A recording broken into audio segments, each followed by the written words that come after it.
जेव्हा आम्ही मराठी शाळेत जात होतो ना, तेव्हा आम्हाला मोजून 6च विषय होते. मोजून 6 विषय, त्याच्यावर एक एक्स्ट्रा विषय नाही. शिक्षक लोक आहेत ना, असे 6 विषय आमच्या डोक्यामध्ये फिट बसून ठेवायचे.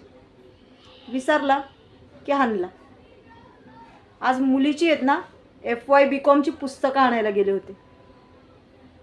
पुस्तकवाल्याने सांगितलं 11 विषय आहेत, कोणती पुस्तकं देऊ. इथं मुलांच्या 6 विषय डोक्यात बसत नाही, 11 विषय कुठे घुसवायचे. तरीच म्हटलं गव्हर्नमेंटने हा निर्णय कसा काय घेतला. 1ली ते 8वी ढकलपट्टी. कशी मुलं पास होणार, कशी. म्हणून शिकायचंच सोडून दिलंय मुलांनी. मराठी शाळा बेस्ट होत्या, ह्या इंग्लिश शाळा निघाल्यात ना, त्यांनी वाट लावली.